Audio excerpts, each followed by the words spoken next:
సభాధ్యక్షులు శ్రీ ఆర్వి రామారావు గారికి, ఈ పుస్తక రచయిత సీనియర్ పాత్రికేయులు శ్రీ ఆలపాటి సురేష్ కుమార్ గారికి, సిపిఐ నాయకులు శ్రీ రామకృష్ణ గారికి, పోతుల బాలకోట గారికి, శివారెడ్డి గారికి, ముప్పాళ్ళ సుబ్బారావు గారికి, వేదిక పైన పెద్దలందరికీ, తెలుగుదేశం పార్టీ జాతీయ అధ్యక్షులు మాజీ ముఖ్యమంత్రి శ్రీ నారా చంద్రబాబు నాయుడు గారికి, ఈ సమావేశానికి వచ్చిన తెలుగుదేశం నాయకులకి, పెద్దలకి, మహిళలకి, అమరావతి రాజధాని ఉద్యమంలో పాల్గొన్న ఆడపడుచులందరికీ, నాయకులందరికీ పేరు పేరున హృదయపూర్వక ధన్యవాదాలు, హృదయపూర్వక నమస్కారాలు. కొద్ది కాలం క్రితం విధ్వంసం రచయిత శ్రీ ఆలపాటి సురేష్ కుమార్ గారు ఈ పుస్తకం నాకు పంపినప్పుడు కొంత మొత్తం చదవలేదు, కానీ ఒక 40 నుంచి 50 పేజీలు చదవడం జరిగింది. ఇందాక ఆయన చెప్తున్నట్టుగా ఒక రచయిత ఏ ప్రయోజనాలను ఆశించి రాశారు, ఎవరి పక్షాన్ని నిలబడి రాశారు అని నాకు ఆయన ఇప్పుడు చెప్తుంటే నాకు అర్థమైంది, కానీ చదువుతుంటే నాకు ఒకటే అనిపించింది, ప్రజల పక్షాన్ని వహించి రాశారు ఈ పుస్తకం. చదివిన మొట్టమొదటి పేజీలోనే నాకు అర్థమైంది, ఈయన ఎవరి పక్షం తీసుకోలేదు. ఒక సాక్షిభూతంగా జరిగిన సందర్భాన్ని జరిగినట్టు ఎలాంటి భావోద్వేగాలకి లోను కాకుండా, ఎలాంటి పక్షపాతాలకి లోను కాకుండా, ఒక నిజమైన జర్నలిస్టు రిపోర్ట్ చేస్తే ఎలా ఉంటుందో ఈ విధ్వంసం పుస్తకం ఆలపాటి సురేష్ కుమార్ గారు అంత గొప్పగా రాశారు. సహజంగా కొన్నిసార్లు ఇంక్లూడింగ్ నేను చాలా కాలం క్రితం 90s ఎంజే అక్బర్ రాసిన రైట్ ఆఫ్టర్ రైట్ అనే పుస్తకం చదివినప్పుడు ఎంతో కొంత ఆయన ఒక చిన్న పక్షపాత ధోరణి కనిపించింది నాకు ఆ పుస్తకంలోనే. ఒక సంపూర్ణంగా ఎవరినైతే తిడుతున్నారో సంపూర్ణంగా ఒక హోలిస్టిక్, ఒక సమగ్రంగా లేదనిపించింది. సో ఇలాంటి సందర్భాలు నేను ఎన్నో చూశాను, చదివాను పుస్తకాల్లో. కానీ విధ్వంసం పుస్తకం చదువుతుంటే మటుకు అసలు ఆయన చాలా ఎక్కడా కూడా ఒక పక్షపాతి ధోరణి లేకుండా, ఒక నిజమైన జర్నలిస్ట్ ఎలా రాస్తే సమాజానికి ఉపయోగపడుతుందో అంత గొప్పగా రాశారు ఈ పుస్తకాన్ని. ఈరోజు ప్రత్యేకించి పార్టీ కార్యక్రమాలు ఉన్నా,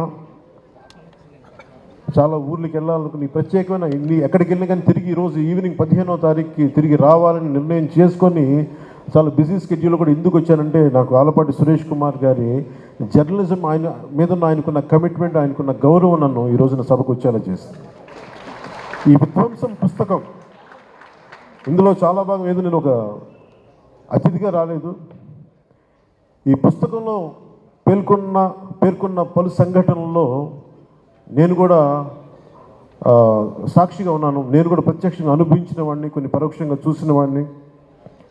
విధ్వంసంతో మొదలైంది ప్రభుత్వం, కూల్చివేతలతో మొదలైంది ప్రభుత్వం, ప్రజాస్వామ్య విలువల్ని తాకట్టు పెట్టింది ప్రభుత్వం. కూల్చివేతలతో మొదలైన ప్రభుత్వం కూలిపోతుంది. మొదటి నుంచి నేను ఇదే చెప్తాను. వైసీపీ వ్యతిరేక ఓటుని చీలనివ్వను అన్న ఒక్క వాక్యానికి, ఎందుకు ఆ మాట అన్నాను అనడానికి ఈ పుస్తకమే నిదర్శనం. ఎందుకు ప్రతిపక్షాలన్నీ కలిసి రావాలి, ఓటు అనేది ఎందుకు చీలకూడదు, ఎందుకు ఆంధ్రప్రదేశ్కి చాలా అవసరం, విభజించబడ్డ ఉమ్మడి ఆంధ్రప్రదేశ్కి కలిసి అన్ని రాజకీయ పక్షాలు కలిసి ప్రజల పక్షాన్ని నిలబడాల్సిన సమయం ఆసన్నమైందని చెప్పడానికి, అర్థం చేసుకోవడానికి ఆలపాటి సురేష్ కుమార్ గారు చాలా ఊతమిచ్చారు ఈ వాక్యానికి. నేను చెప్పిన ఆ వైసీపీ వ్యతిరేక ఓటును చీలనివ్వనడానికి. ఇది మనస్ఫూర్తిగా సురేష్ కుమార్ గారికి చాలా అత్యంత అద్భుతంగా ఈ పుస్తకాన్ని మీ జర్నలిస్టిక్ విలువలతోటి దీన్ని రచన చేసినందుకు మనస్ఫూర్తిగా మీకు హృదయపూర్వక ధన్యవాదాలు తెలుపుకుంటా ఉన్నాను. ఎవరన్నా సరే, నాకు చాలా బాధ కలిగింది. ఎలక్షన్లు అయిన వెంటనే ముందు కూల్చివేతలతో మొదలైతే అమరావతి రైతాంగం మీద, రైతుల మీద దాడి జరిగినప్పుడు నాకు ఒక్కొక్కరు మా జనసేన పార్టీ ఆఫీస్కి వచ్చి వాళ్ళ దెబ్బలు చూపిస్తూ ఉంటే గుండె కరిగిపోయింది, గుండె చెదిరిపోయింది ఆ బాధకి. ఆడపడుచుల మీద ఎన్ని రకాలుగా అగాయిత్యాలు చేసి పోలీసులు హై హ్యాండెడ్ బిహేవియర్ చాలా చాలా బాధ కలిగించింది. ఈరోజు మన ఎన్నికలు వచ్చేసి మనం ధైర్యంగా ఉన్నాం, కానీ మీరు ఊహించుకోండి 2019 నుంచి ఈ రోజు దాకా ఒక సుదీర్ఘమైన కాలం, అది అసలు కాలం తెములుద్దా అనిపించేది. వీరి దాష్టీకానికి అసలు మనం తట్టుకోగలమా అనిపించేది. ఇలాంటి ప్రతి చోట ప్రతి ఒక్కరూ అనుభవించిన బాధని ఈయన ఇన్ని 700 పేజీలు పైచిలుకున్న ఈ పుస్తకంలో ప్రతి సంఘటనని చాలా అందంగా దీన్ని తీసుకొచ్చారు, ఉదాహరించారు.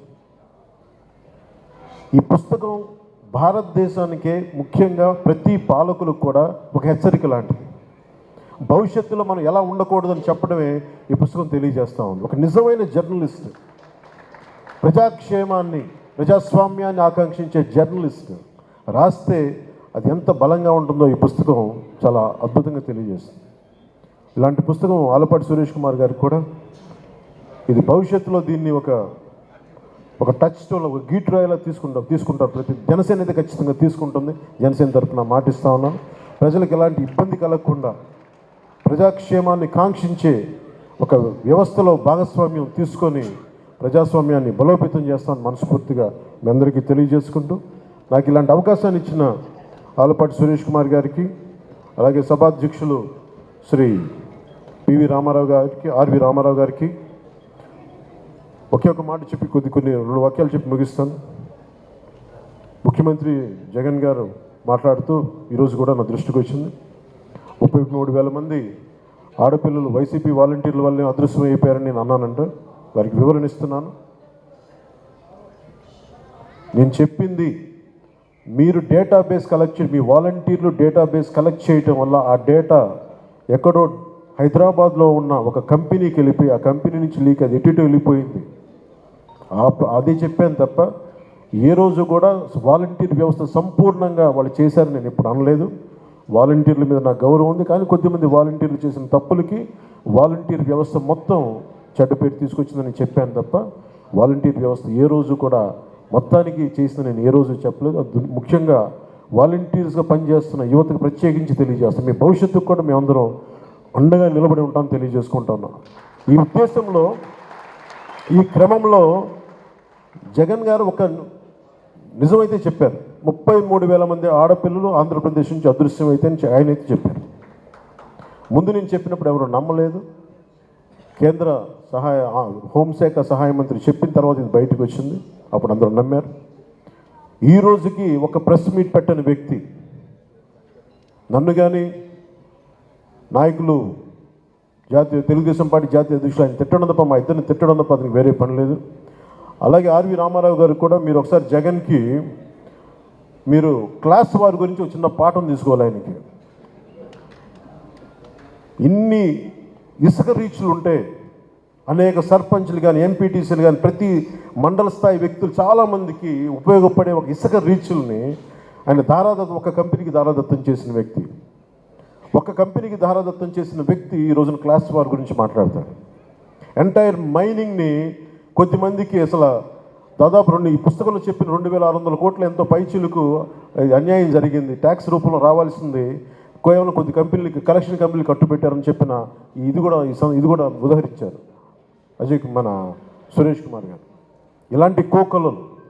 సో క్లాస్ వార్ గురించి ముఖ్యమంత్రి జగన్కి చాలా బలమైన పాఠం భవిష్యత్తులో తీసుకుంటాం. జగన్ మర్చిపోకు.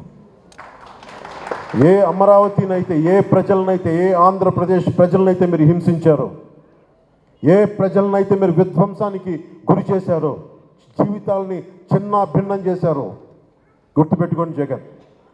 భవిష్యత్తుని మేము కాలర్ రాస్తాం, గుర్తుపెట్టుకోండి. జై జనసేన, జై హింద్.